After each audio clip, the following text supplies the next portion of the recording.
I'm Tyler, and after graduating from college, I joined a major food manufacturer. This year marks my 10th year with the company. I think I'm fairly good looking, but I'm still single. When I was a newcomer, I was completely green, but thanks to some great mentors and my own efforts, I've grown to become a section chief, now in charge of several subordinates. Though I've never heard it directly, I believe my team looks up to me. Given that our company is somewhat traditional, we often have social drinking sessions, where I've helped my team with work issues and personal matters, which might be why they respect me. But that's just my speculation. In this role, I've become somewhat of a mentor to the newcomers. Over the past few years, I've trained quite a few new employees, but this year, there's a particularly assertive woman among them. Tyler, I need a favor. One day, when Ethan, the department head, approached me about this year's new recruits, this is how the conversation started. It was more of a request than a consultation. What's up? You're being quite formal all of a sudden. Well, it's about a woman named Madison Clark. Clark, doesn't ring a bell, does it? The same name as President Clark, could it be? Yes, she's the daughter of President Clark. President Clark's daughter. Does that mean she gets special treatment?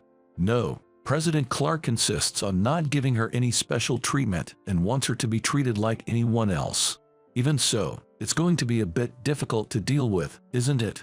That's the thing. She's the pampered daughter of Mr. Clark, who's quite the doting parent. To put it bluntly, she's quite spoiled. The typical traits of a CEO's daughter.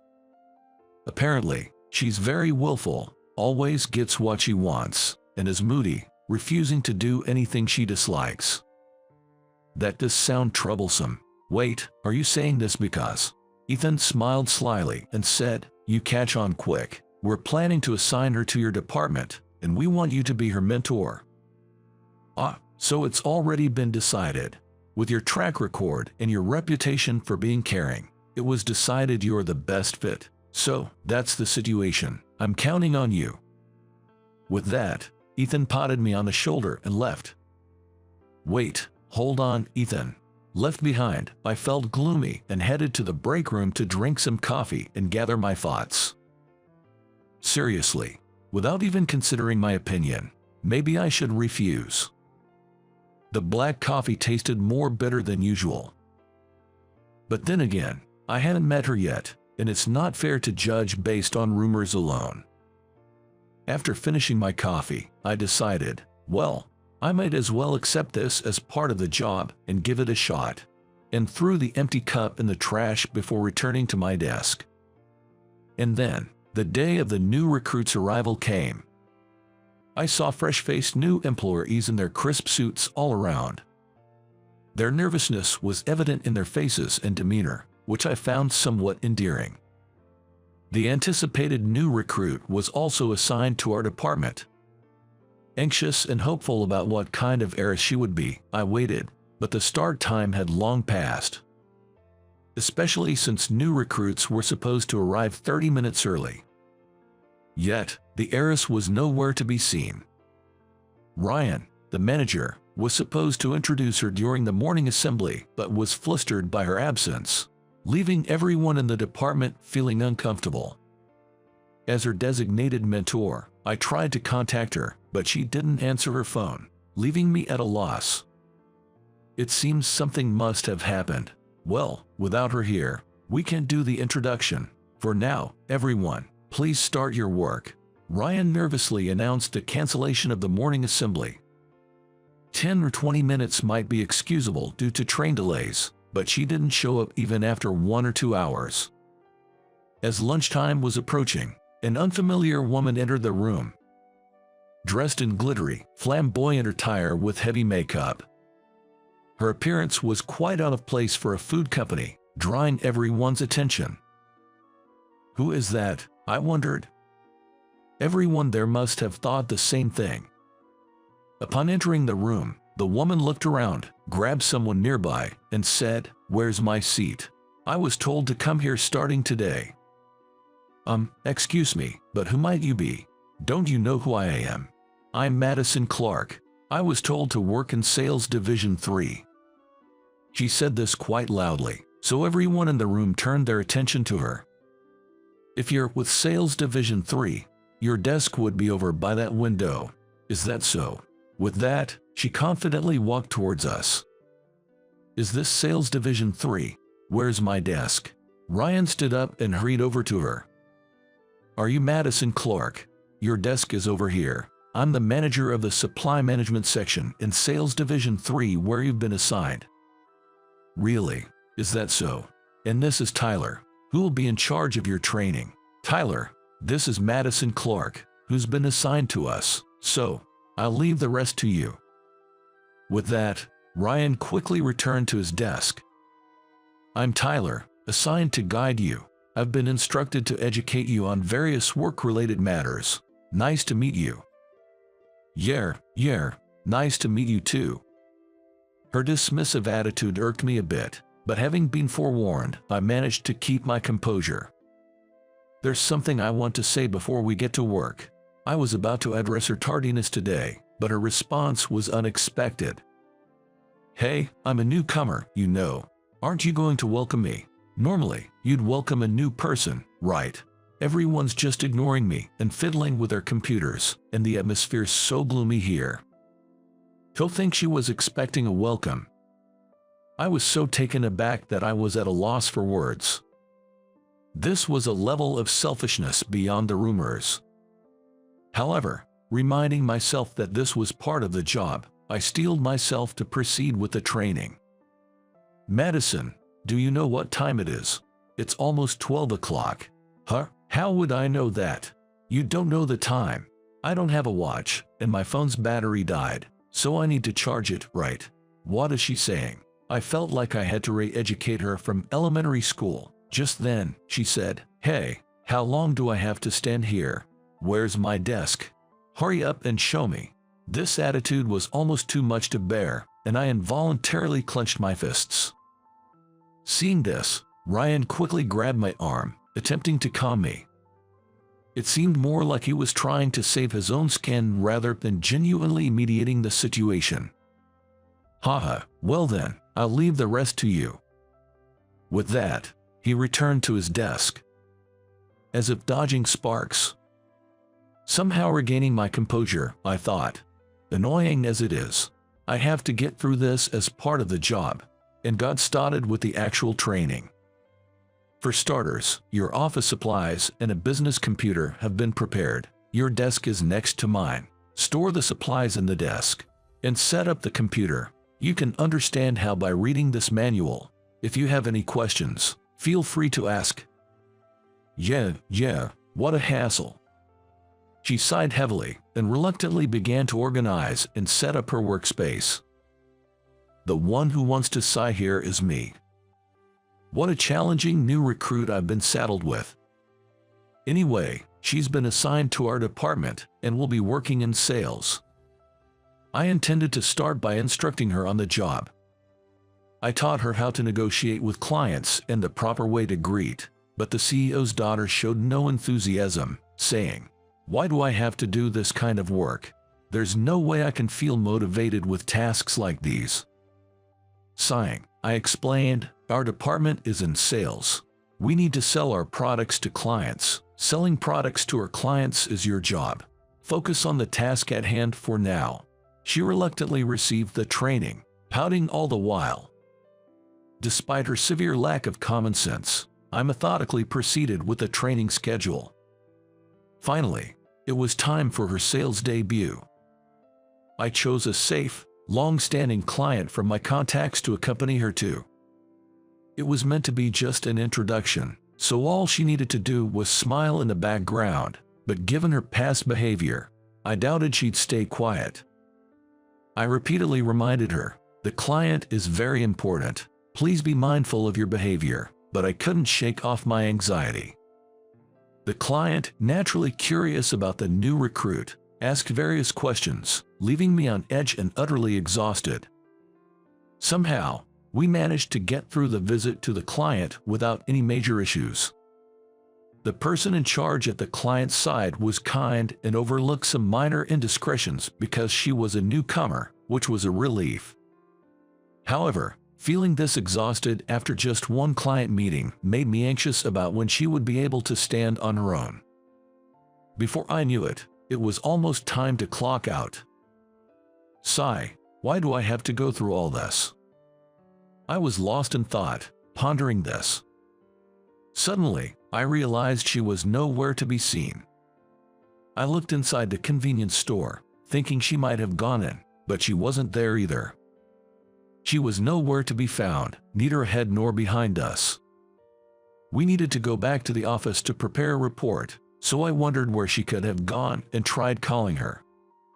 Then she answered, "Oh, Tyler, do you need something?" "It's not that I need something. Where are you right now?" "We need to go back to the office and prepare the report." "What? But it's already past working hours, isn't it?" "So, I'm on my way home in a taxi. Was I supposed to go back directly? Anyway, I'm heading home." "Hey." She just said what she wanted and hung up. What a display of selfishness. I was at my wit's end with patience. And the next day, as usual, she came to the office late, and I caught her. "Come here." "What's the matter all of a sudden?" "Just come with me." Unfazed by my stern demeanor, she reluctantly followed with her usual attitude. I took her to the conference room and made her sit down. "Why did you leave on your own yesterday?" "Well, because it was the end of the workday, and I don't want to do overtime, so I went home." "Listen, at least tell me before you go. If you disappear without a word, I'm going to worry." "Dash, you're scary. Isn't it obvious to go home after work hours without saying anything? It's common sense to inform before leaving. Don't you even understand that basic principle?" "Tyler, you're scaring me." "Of course, with your current attitude, you're not only failing in sales, but as a person too." "What about yesterday? Why didn't you say anything to me?" "You should have said you were leaving, right? You'll end up isolated at the company, you know. Do you understand?" "Well, you don't have to say it like that. It's you who's making me say it." I let out my anger in a torrent of words. This exchange went on for about an hour. In the end, she fell silent, unable to retort, but after saying my piece, I noticed a change in her demeanor. Her mouth was turned down in a frown, her eyes were eerie, and her fists were clenched tightly. Yet, she was still glaring at me. As she opened her mouth, she yelled, "How dare you lecture me? Just you wait," and stormed out of the room. At that moment, I wished I could punch my past self for agreeing to take on her training. Assuming she wouldn't return to her desk for a while, I went to the break room to kill time with a coffee. When I thought it was about time and went back to my desk, Ryan approached me with a pale face, asking, "What on earth did you do to her?" "What do you mean?" "I was just giving her some educational guidance." She left crying. What? I couldn't believe she had actually gone home. It was like shooting herself in the foot. Ryan went on about being gentler and reminding me she was still new, but when I retorted, "So, Ryan, are you going to take care of her? She's a handful, you know," he fell silent. The following day, Ryan informed me that President Clark wanted to see me. "President Clark asked for you to come.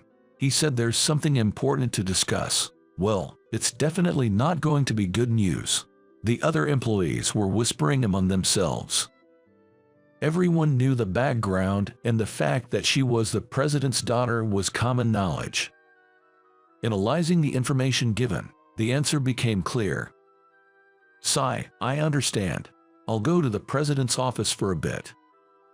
"Yes, please do that."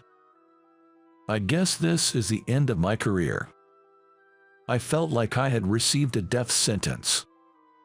Considering her personality, it's highly likely she complained about me to her father, President Clark. Given her personality, she likely exaggerated the story. I wonder if I can get by on my severance pay and savings, but will I even receive severance pay? Not if I'm fired for misconduct. With these thoughts, I headed to the president's office. My mood and my steps were heavy. I knocked on the door of the president's office. "It's Tyler from the sales department." Come in." "Yes, excuse me." As I opened the door and entered, I saw Ethan and President Clark inside. This is definitely the end for me. As I stood there frozen, thinking this, President Clark said in a surprisingly mild manner, "Sorry to call you during work hours. Thank you for coming. Please, have a seat here." Confused by his demeanor, I took a seat as suggested. Then, President Clark suddenly apologized to me. "I'm sorry for everything. It seems my daughter has been causing you a lot of trouble." "No, well, yes, but..." It was the first time in my life that President Clark had apologized to me.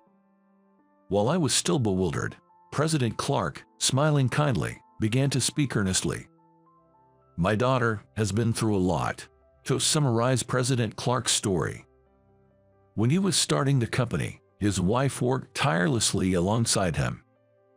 However, her relentless efforts led to illness and hospitalization. Then, it was just the two of them, Mr. Clark and his daughter, at home. During her sensitive years, she craved her mother's affection, which led to her venting her frustrations on her father. Mr. Clark, busy with work and unable to give her attention, tried to compensate by fulfilling all her desires. This approach backfired, resulting in her spoiled behavior. He realized his mistake in parenting too late.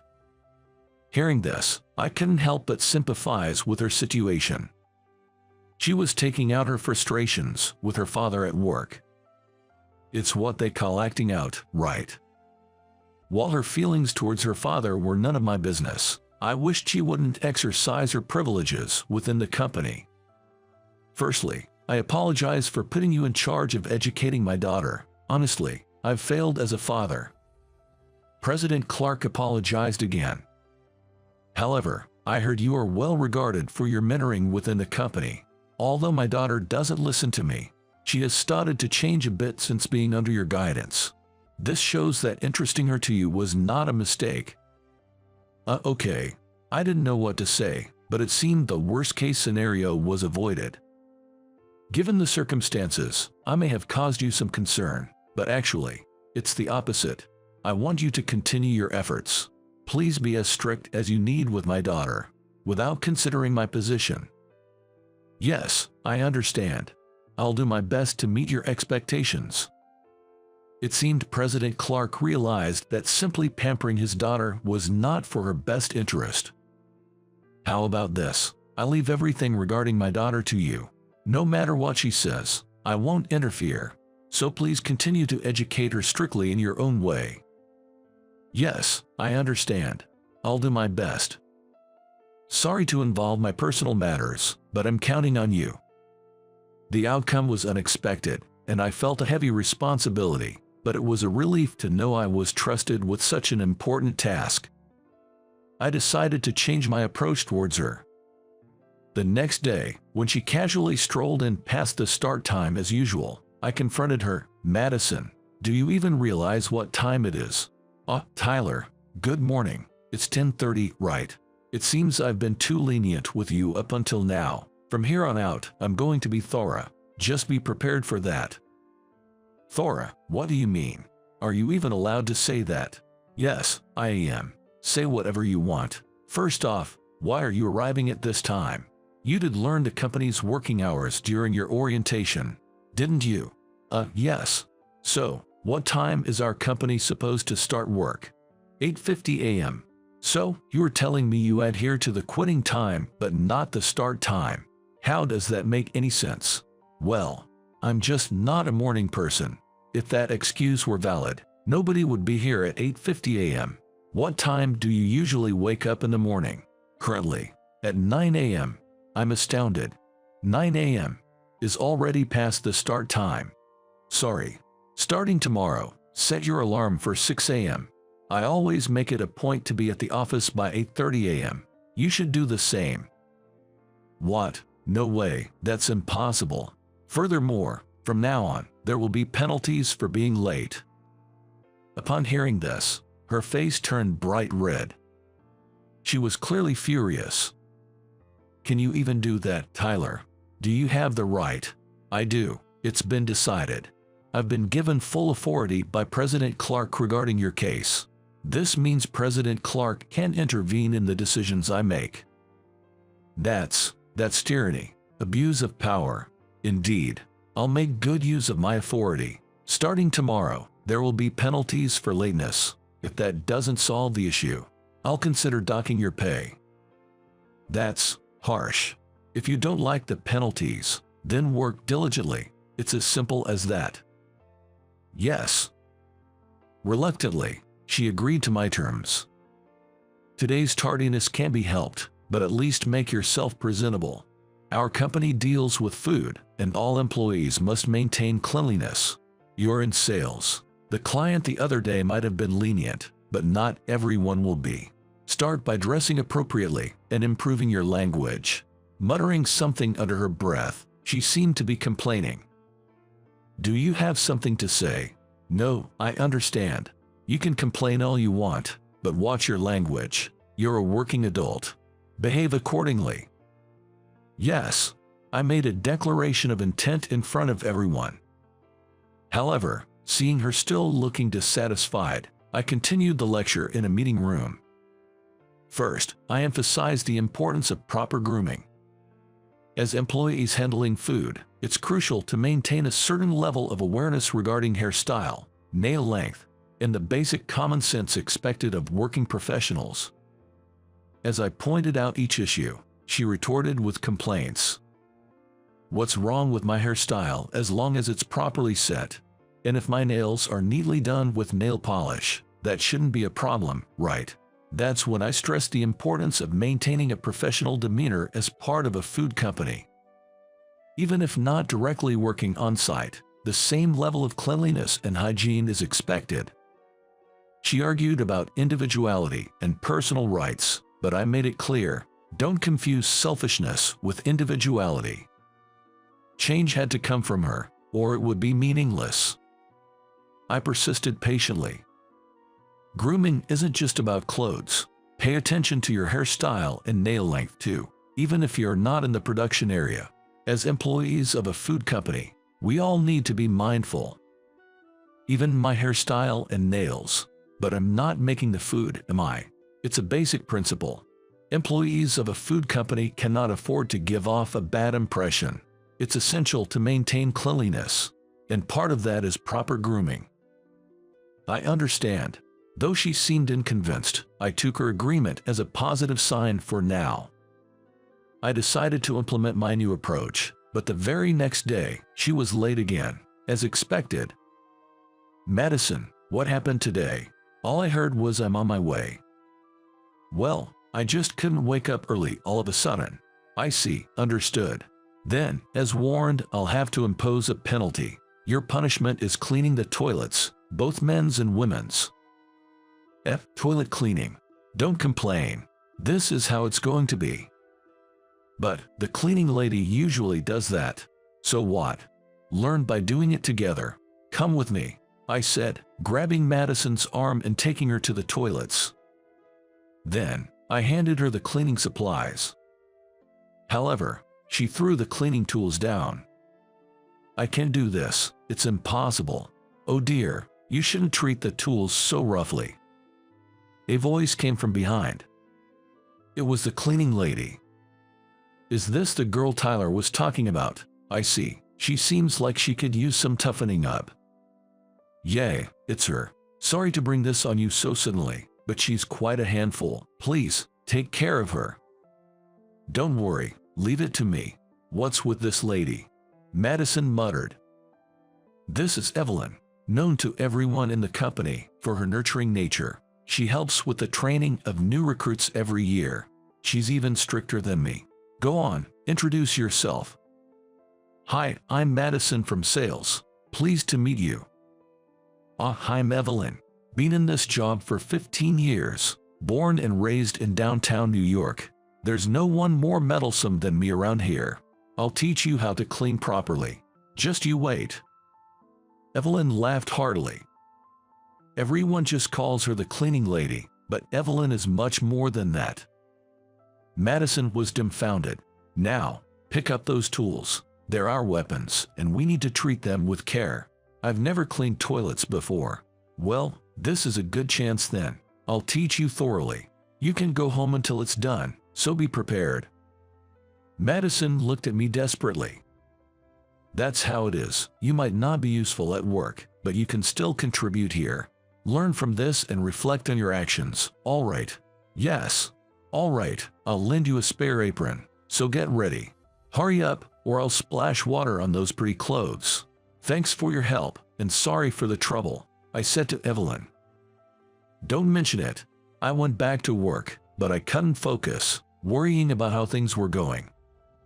About 30 minutes later, I went to check on them.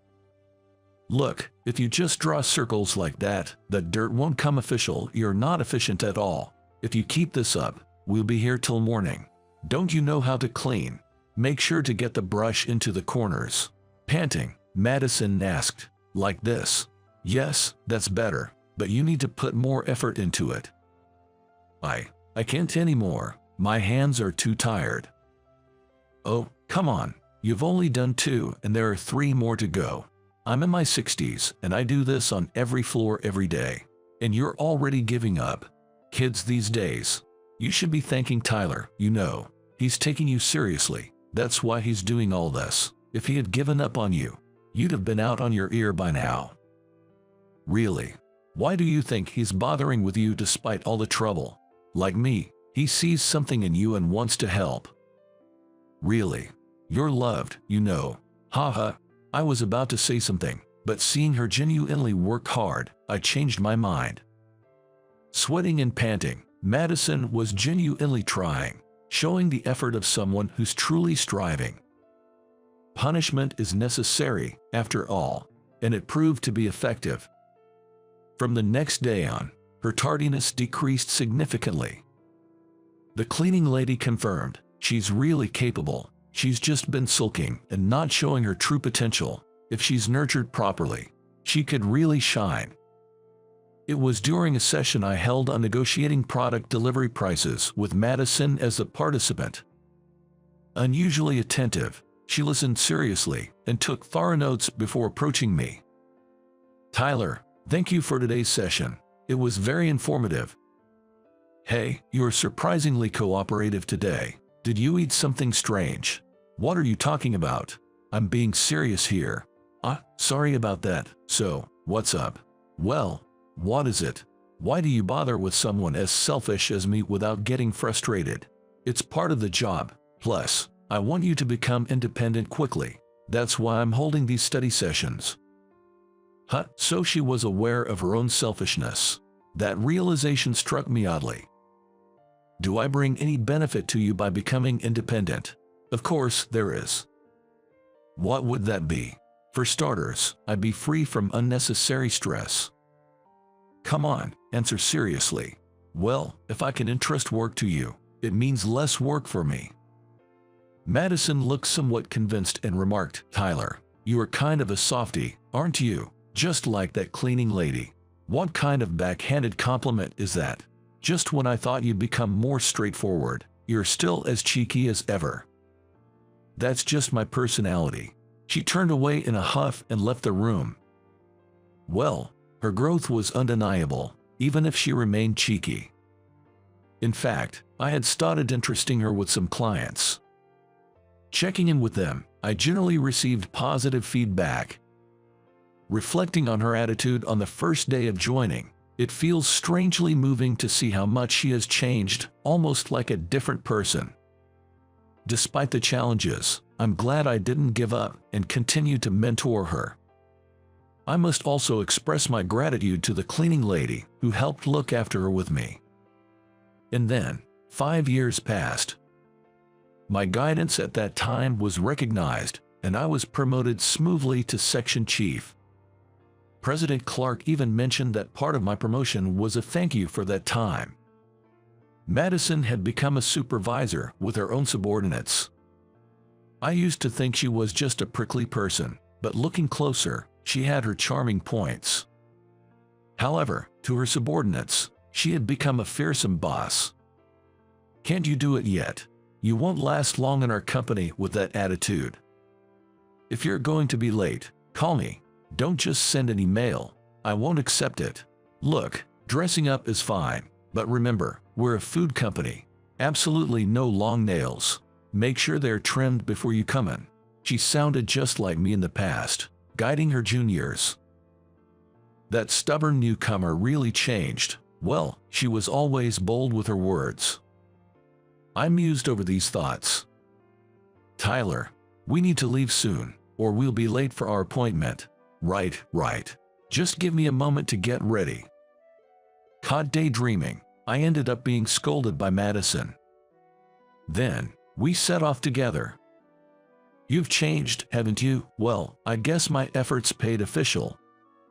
"Yes, thanks to your guidance. But isn't your tie a bit loose? You should know better. Appearance is important for a food company employee." She then tightened my tie for me. "Sorry about that, but you still talk too much." "What are you saying? Have you reviewed today's materials? You're the one presenting, remember?" She's still as talkative as ever, but she remembered my birthday and gave me a tie as a gift. It was the first time I wore it today, and she seemed to have noticed. "About that tie? Yeah, thanks for that. I always get scolded for my poor fashion sense. With this, even you can complain, right? Geez, that's not what's important." Then, under her breath, she muttered, "Such an oblivious," but I couldn't quite catch the rest. What was she saying? "If today's presentation goes well, maybe we should celebrate together." With that thought, I hurried to the client's location. "My name is Tom. I grew up without a father since I was little. Since it was normal for me not to have a father, I never really felt lonely.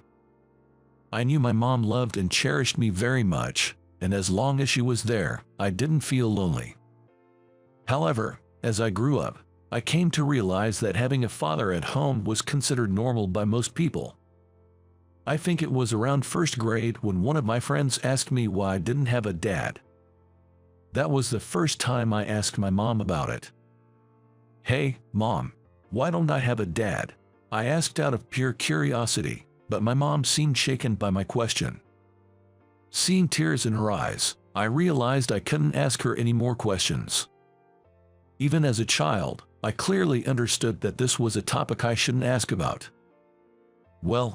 Actually, just as my mom was trying to regain her composure to speak, I interrupted her. "Never mind, it's okay, as long as I have you, Mom." She hugged me tightly as I hugged her back.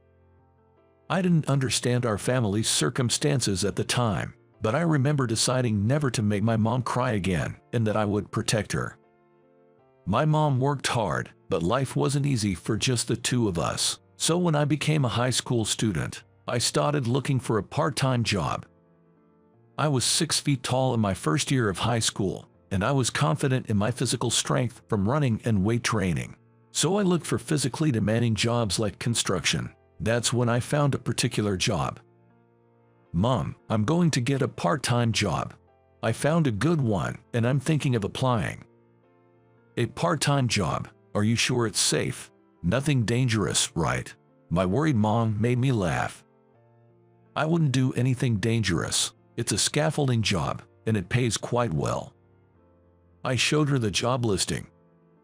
I felt like my mom looked surprised for a moment, so I spoke to her. "Is something wrong, Mom? You looked a bit startled just now." "It's nothing. Look, the people in these pictures have incredible muscles, right? I wonder if you'll get muscles like these from this job. Just be careful not to hurt yourself lifting heavy things." Mom laughed teasingly, and I laughed along with her. "Don't worry, I'll be careful. I'm going to start earning my own money now. You don't have to work too hard, Mom." "Thank you, Tom. I'm sorry for all the trouble. You're still a high school student, so it's okay to enjoy some time off and have fun, you know." "I understand. I'll balance fun and work. I'll study hard, so don't worry." And that's how I started my first part-time job. I went for an interview at Royal Construction Company, which was looking for scaffolding workers, and I passed successfully. I showed up at my first work site on a Sunday. "Hey, are you Tom, the guy who just started today?" The person who greeted me with a bright smile was a suntanned, refreshingly handsome Manuel. "Yes, I'm new and don't know much, but I'm excited. Nice to meet you," I greeted Nathan respectfully. "You've got a lot of energy. That's great. I'm Nathan." Nathan was friendly and easy to talk to, and I immediately liked him. Of course, Nathan. At 25 years old, Nathan was like a brother to me, an only child. Sure, as a job, there were times when he had to be strict, but I understood it was natural to be corrected when I made mistakes. "Remember, Tom, you're still in high school, so there might be people on the side who act unpleasantly towards you. No matter what, always greet them politely and maintain your manners," Nathan advised me. Nathan taught me about the harsh realities of society through this part-time job. I learned a lot about how to interact with people, how to keep up my motivation, and how to handle those I didn't get along with. Strangely, I could accept things from Nathan that I couldn't when told by a teacher or my mom. Even when my teachers or mom told me the same things, I somehow couldn't take it to heart. But when Nathan told me, it somehow just clicked. "When you graduate from high school, what do you plan to do, Tom? Are you going to get a job somewhere?" Nathan asked me when I was in my senior year of high school. "I come from a single-parent family, so I'm thinking of working after graduating," I responded. Nodding at my words, Nathan said something unexpected. "How about working with me then? Only if you're interested, of course." Nathan spoke with an unusual hint of nervousness. I was incredibly happy. Nathan, whom I admired like a brother, was asking me to work with him. I had no intention of saying anything but yes. "Thank you so much, Nathan. I would love to. I really want to work with you." I shook hands with Nathan, filled with joy. Nathan smiled with relief. "Thanks, I was actually really nervous about asking you. I've been anxious since last night, wondering what I would do if you said no," he admitted. I burst out laughing at his unexpected confession. Nathan said he wanted to see my mom, so after my high school graduation, I proposed that the three of us, my mom, Nathan, and I, go out for a meal together. My mom, skilled enough to manage a small restaurant, eagerly prepared for the meal. "Nice to meet you, I'm Tom's mother. He's always in your care," she said. "Nice to meet you. I apologize for the late introduction. I work at Royal Construction Company. My name is Nathan," he replied. I watched their friendly exchange with a grin. Neither of them are usually like this, but their nervousness was so amusing that I couldn't stop laughing. The three of us enjoyed a delicious meal my mom had prepared. Since the restaurant had a reserved sign at the entrance, we could relax without being disturbed. When dessert arrived, Nathan spoke up again. "I know Tom has probably told you, but I'd really like to work with him. I know my words as a young man might not be very reliable, but I'll take good care of Tom," he said earnestly. Seeing Nathan speak so seriously, my mom had a calm expression. "Unreliable? Far from it. Tom always talks about Nathan when he comes home from his part-time job. He admires him so much. I have no worries at all. Please take good care of my son," she said. I felt a warmth in my eyes as my mom spoke. Stealing a glance at Nathan, I noticed his eyes were moist too. Seeing my two beloved ones caring about me made me feel truly happy. Thus, I ended up working at Royal Construction Company after graduation, marking the start of my professional life. "Tom, are you ready for the next site?" "Yes, leave it to me. Everything's set. I've been working since high school, so I understand the basics." As a young, ready-to-go worker, I've worked in various places. No matter the site, I worked hard, keeping in mind everything Nathan taught me. As time passed, a turning point came when Nathan turned 35 and I was 26. "Tom, actually, I've been transferred to Royal Construction Company in New York," Nathan announced. "Really, Nathan? That's amazing. The main office in New York, that's a big deal." Nathan was incredibly skilled and had used his extensive field experience to advance as a manager, continuously delivering impressive results. It seemed his achievements had caught the attention of the headquarters. He had especially made an impact by advocating for the improvement of workers' conditions and had achieved notable results. He was planning to move to the HR department at the headquarters. "Sorry, Tom. I wish I could take you to New York with me, but I don't have that kind of authority." Nathan looked genuinely regretful. "It's okay, Nathan. I'll work hard here and achieve enough to be called to New York myself." Sure, it would be lonely without Nathan, but I had learned so much from him.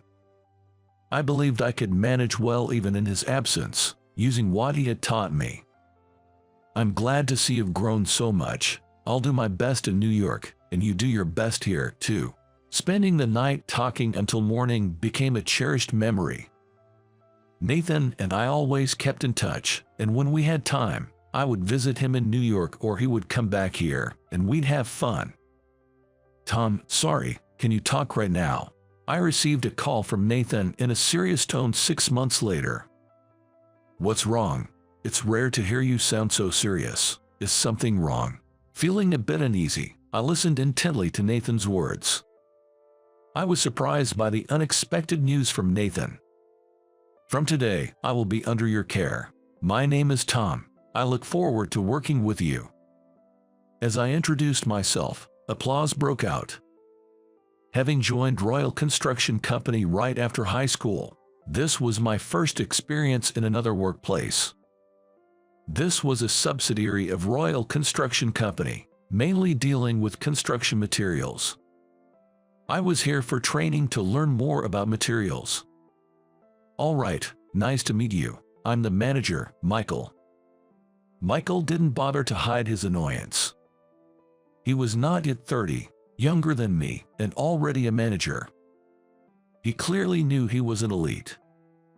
Then, just 15 minutes into starting work, Michael's scolding came out of nowhere. "Hey, Brandon, you've got the numbers wrong again. How many times is this? Damn it." "I'm so sorry, Michael." Even though it was my first day, I quickly noticed a problem in this company. Michael's reprimands were quite intimidating. Certainly, making mistakes is not good, but there was also a problem with his way of scolding. I felt very uneasy witnessing this and furrowed my brows. 2 months later, when I had gotten a bit more used to the job and the people, an unusually harsh scolding from Michael was directed at Brandon. "Hey, Brandon, are you mocking me? The numbers in the estimate you prepared are wrong. I had to apologize to the client because of your mistake. But sir, those numbers, you loudly told me to input those exact numbers the other day." Brandon, trembling, attempted to counter Michael's accusation. And I knew Brandon wasn't mistaken because I had noted down those numbers too. "What? I never said that. Listen, what I said was this." Michael loudly recited numbers, clearly different from before. I couldn't stand his behavior of blaming his subordinates for his own mistakes and trying to shirk responsibility. Brandon was already on the verge of tears. "Understand this. This is not my mistake. It's yours. You misheard me. Do you get that, you useless fool?" At that moment, my patience snapped. "Michael, with all due respect, that was your mistake, not Brandon's." The room buzzed when I spoke up. Probably, no one had ever directly confronted Michael before. Or if they had, I hadn't seen it since I arrived. "Hut, Tom, what are you talking about? My mistake. Hut, where's your proof? I don't make mistakes." I was remarkably calm in the face of Michael's red-faced anger. "I have proof. When you loudly instructed Brandon to make the estimate, I also took notes." I pulled out a memo from my drawer, detailing the date, time, who gave the instructions, and what the content was. Reading from the memo, I recited the numbers Michael had instructed Brandon to use. Naturally, These numbers matched perfectly with the estimate Brandon had prepared. What? Why would you take such notes? Michael always gives instructions rapidly, so I took notes in case Brandon missed anything, I explained. Michael, shaking with anger, glared at me. Tom, you'll regret this. With a look of frustration in his eyes, he grabbed his bag and coat and stormed out. When Michael left, a palpable sense of relief spread throughout the company. Tom, thank you, that was really a lifesaver. Brandon came over to my desk and thanked me. No, it's nothing. I just couldn't hold back and had to speak up. I'm sorry if I overstepped, I replied, apologizing to Brandon. I spoke to Brandon in a low voice. Not at all. It was a relief to have someone step in for once, he said. Hearing this, I immediately went to Christopher's desk, the department head. Christopher, what's going on here? I've only been here for about 2 months, but Michael's behavior and words are clearly over the line, aren't they? It seems strange to me.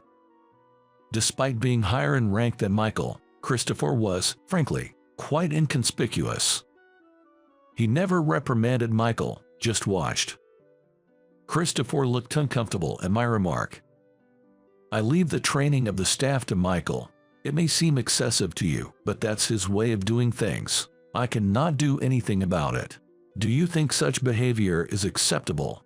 Brandon stopped me as I was about to get heated up.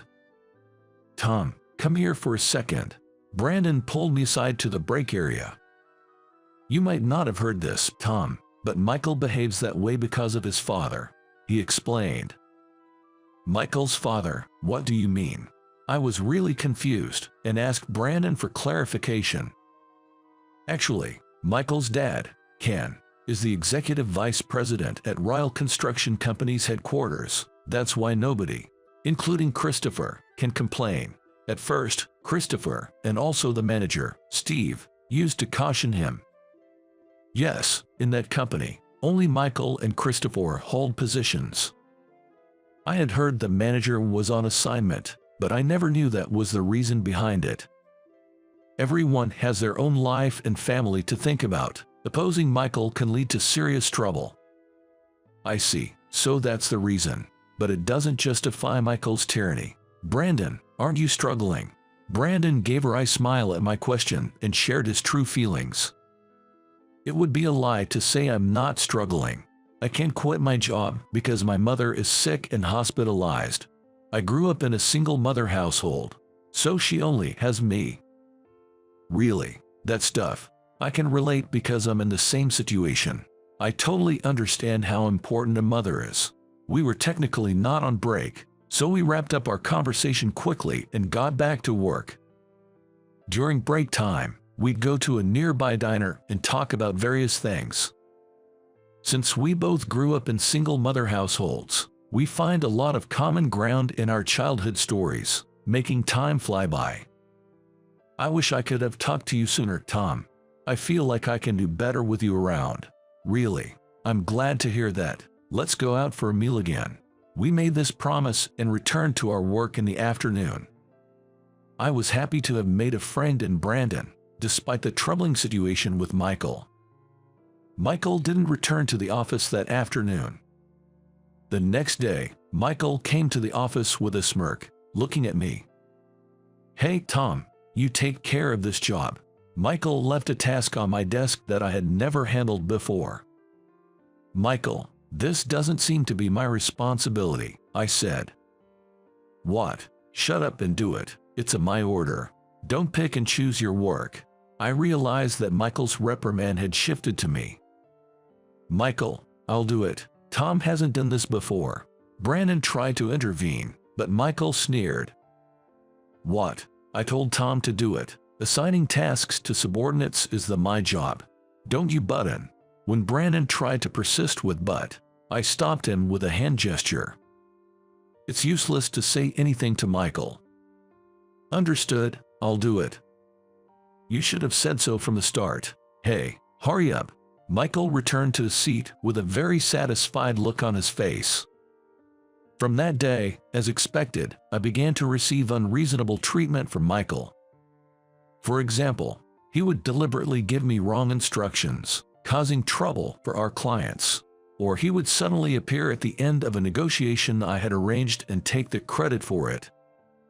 Michael, it's troubling when you do things like that. The clients were also confused. When I said that, Michael scoffed at me and replied, "It's fine. Taking credit is also part of a boss's job." I felt a deep contempt for Michael, who laughed heartily. That day, feeling incredibly exhausted, I decided to visit my mom's small diner in Nebraska for the first time in a while. "Mom, I'm home. Is the diner closed today?" I entered the diner, pulling the door with a "closed today" sign on it. Then my mom raised her voice in a slightly flustered manner. "Tom, oh my, welcome back." I waved at my mom, who came out from behind the counter, with a smile. "Sorry, Mom. I came suddenly without contacting you." It's okay, Of course, have a seat." "Oh." My mom froze as she looked at the counter. I hadn't seen him from where I was, but there was a man sitting at the counter. "Oh, I'm sorry. I did not realize you were here." I apologized hastily. I thought he was a customer. But then, I remembered the "closed today" sign on the diner door and wondered, what was this man inside? Could he be a friend of my mom's? "No, I'm the one who should apologize. I insisted on being let in by your mother. Are you her son?" The man, looking at me with a gentle smile, seemed to be around the same age as my mom. Could he be around the same age as my mom? He had an air of refinement, and his attire appeared high-end. I had a feeling I'd seen him somewhere before, but I couldn't quite recall. "Yes, I'm Tom, her son." I greeted him respectfully. "So, you're Tom." "Yes, I see. I glanced at my mom, noticing her eyes were moist, and so were the man's. I had a hunch about this man's identity, and my heart started pounding loudly. "Mom, is this gentleman? Could he possibly be?" The two exchanged a subtle look, and then the man nodded. He proceeded to tell us everything. It was quite shocking, and I struggled to comprehend it all. That night, I was overwhelmed with various emotions and hardly slept. The next day, feeling sleepy, I was greeted at work by Michael's usual smirking smile. "I've been waiting for you, Tom. Do this today." As soon as I sat down, he handed me a flyer for a trip to Hawaii. "What is this about?" "We're taking a company trip to Hawaii. You take care of the reservations. There's a travel agency we always use. Coordinate with them." I have grown accustomed to being given decisions as if they were already made. If there was a precedent, there must be someone in charge, so it should be manageable. Looking at the date, it was more than a month away. I suppressed the urge to sigh and replied, "Understood. I'll get right on it." After a lot of back and forth with the travel agency, I somehow managed to secure the reservations. In reality, it was incredibly difficult, but finally, it was done. Then, on the day of the trip, I was at the airport. I had arrived early, but as the meeting time approached, there was no sign of anyone else. 60 people were supposed to come. Looking around, I found not a single familiar face. Even when the meeting time arrived, nobody showed up. Panicked, I called Christopher but got no response, so I called Michael. Michael answered right away. "Hello, what's up, Tom?" His voice was filled with amusement. I confronted Michael in a frantic tone. "Michael, today is the trip to Hawaii, right? Weren't we supposed to meet at the airport?" Michael began to speak, barely containing his laughter. "We're all having lunch at a different location right now." "Oh, not everyone. Brandon's not here." I told Brandon that the airport was changed. Maybe he's also alone at the airport right now. Michael burst into loud laughter. On the other end of the phone, not only Michael's laughter, but also the voices of others laughing could be heard. I was so angry I could barely contain myself, my whole body shaking with rage. I clenched my free hand tightly, trying to calm down. The thought of Brandon being subjected to the same treatment was unforgivable. Unaware of my anger, Michael continued cheerfully. "Well, if you pay the full cancellation fee, you can come here. It's all out of pocket, though. Can you afford it, please, Tom?" Fed up with his attitude of looking down on people, I finally lost my patience. "That's it. I'm going to teach this guy a lesson." I laughed through my nose as I said to Michael, "Huh? Pay the full cancellation fee out of my pocket and join you? You're joking. Every single time, you do whatever you want. Everyone there, you're all fired. A notice will be coming from the headquarters soon. Just wait and see." Michael stopped laughing at my words, now speaking with a hint of panic, different from before. It seemed my mention of a notice from the headquarters struck a nerve. "Wait, what are you talking about?" I didn't answer him, but hung up and immediately received a call from Brandon. I quickly answered, thinking he must have tried calling multiple times. Tom, where are you? Michael told me that the airport was changed and I came to the one he mentioned, but there's no one here." I explained the situation to a panicked Brandon. Brandon was speechless at Michael's appalling behavior, then said with difficulty, "Why do we have to endure this? What did we ever do to him?" "Don't worry, Brandon. Hard work and honesty always pay off in the end. Just wait for what happens after the break." After hanging up with Brandon, I made a phone call to a certain place. 4 days later, after the summer vacation ended, the company resumed. "Good morning, Tom. Thanks for all your encouragement." Brandon immediately thanked me as soon as we met. "Don't mention it, what I said was true. See what's happening?" Brandon looked puzzled, but I just smiled back at him. And then Michael, unlike Brandon, gave me a nasty smile when he saw me. "What's up, Tom? You said something about a notice from the headquarters about being fired, but nothing came. Just said that in a fit of anger." "Huh?" There were snickers from around, but I wasn't fazed. I knew what was about to happen. "Interesting. Just as I heard. This is a terrible work environment. The manager behaves like this, and no one says anything." A man's voice came from the entrance. He had a grim look on his face, as if he had seen something terribly unpleasant.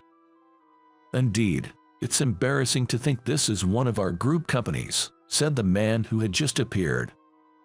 It was Nathan. He waved at me, so I waved back. Then, another man with a panicked look, whom I had never seen before, was there. "Dad, why are you here?" Michael was trembling as he saw the unexpected guests and his own father. The man with Nathan was Michael's father, Ken. "What's this all of a sudden? Outsiders can't just barge in here." Michael was red in the face, but Ken, on the other hand, yelled out with a pale look, "Hey, what are you saying? This man is Baker, the president of Royal Construction Company." The room buzzed at that revelation. "The president what? The president?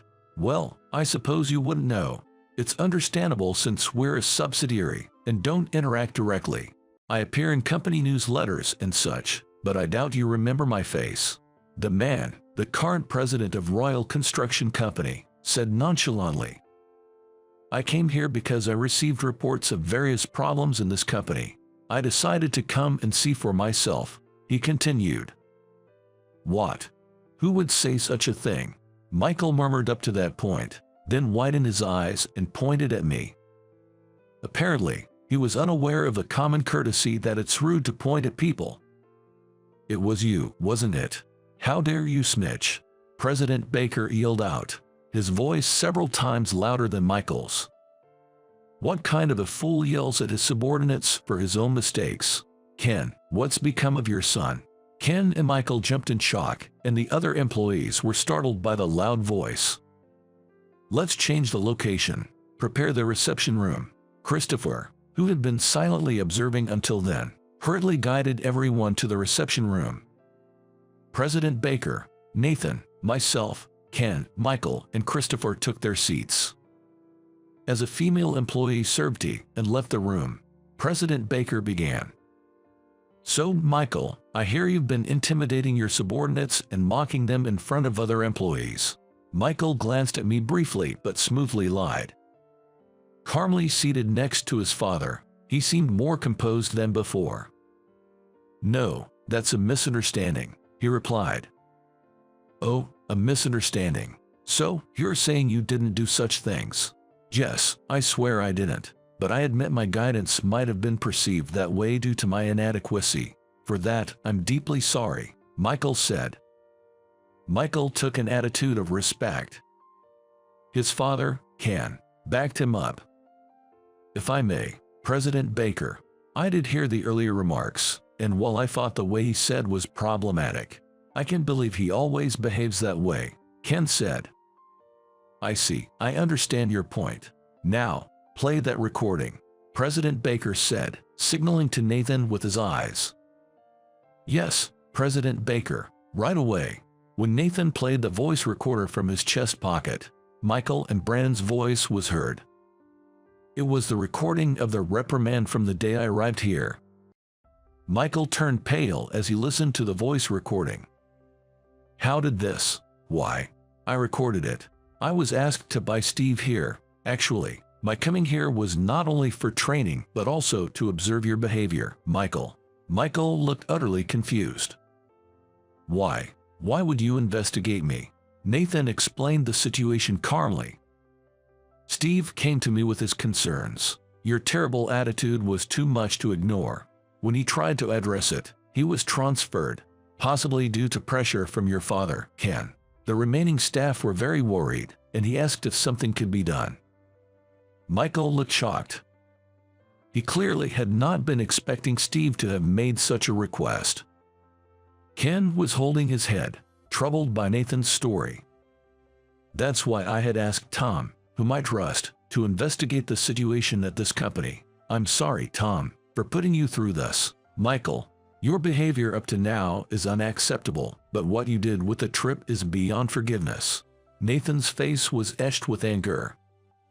Throughout this, the voice recorder continued to play Michael's problematic statements from day to day. Michael's face grew paler and paler.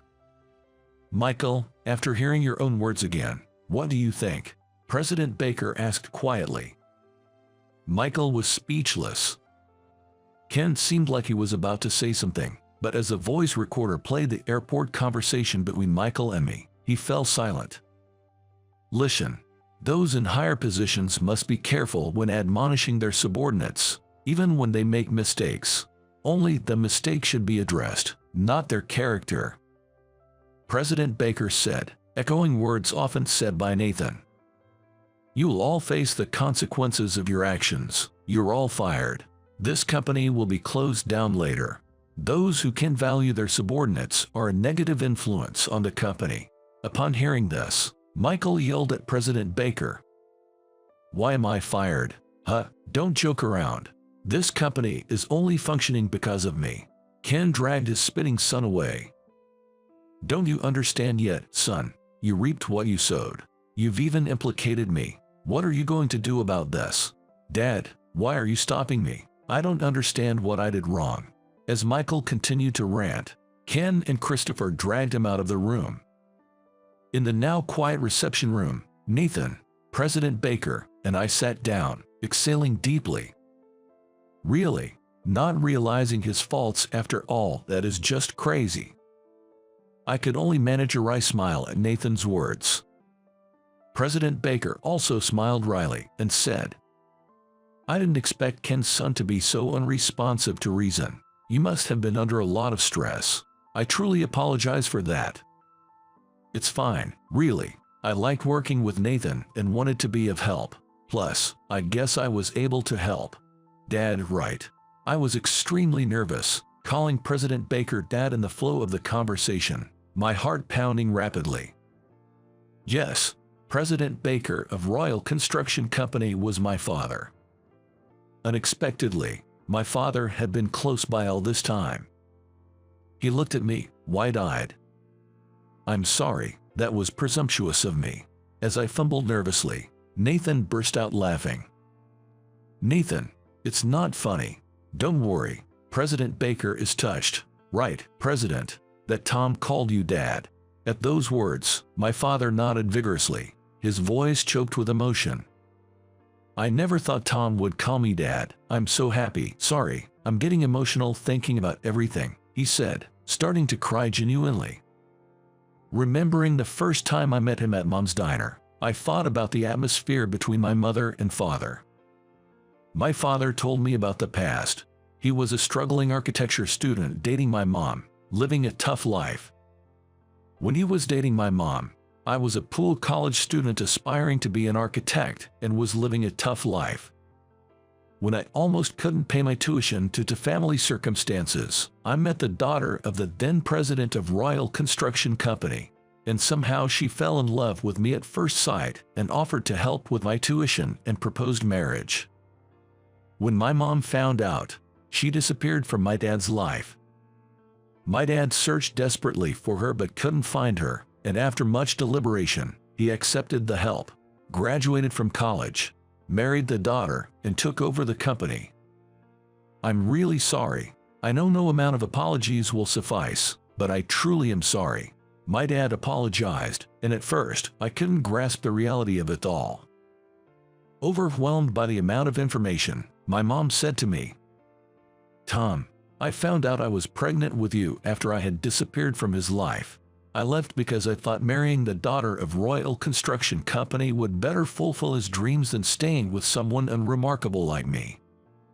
My mom looked at my dad with a kind face. That was when I realized, yes, my mom truly loved him.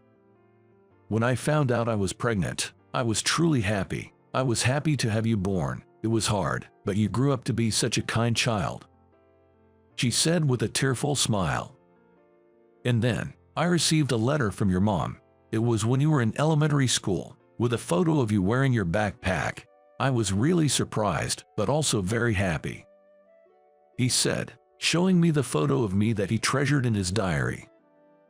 At that time, my wife and my father-in-law were still alive, so I couldn't do anything. It's no excuse, but I could only contact your mom after my wife and father-in-law had passed away. My dad apologized again, from the bottom of his heart. I understand. I'm an adult now, and I understand that men and women have their own circumstances. I don't feel unhappy because my mom took good care of me, and strangely, I don't hate you either, I said after a moment of silence, sharing my true feelings. I was busy comforting the two of them as they burst into tears. Once they calmed down, I reported to my dad about the matter Nathan had asked me about. When I mentioned the trip to Hawaii, my dad got furious. What's that about? I can't forgive such a person. Nathan and HR, right? I'll sort this out right away. Wait for me, he said as he left the small diner. It goes without saying that I soon received a barrage of calls from Nathan, who must have heard from my dad. Tom, what do you mean you're the son of President Baker? His confusion was severe, but now it's a funny story. Thank you, Tom. As a father and as a president, I will act in a way that I won't be ashamed of from now on. After holding back his tears, my dad nodded, and then I remembered something. Dad, I have a favor to ask. Soon after, there was a directive, and the company was set to close, leading to everyone's resignation. Nathan said it was an overly bold way to lay people off, and he wasn't wrong.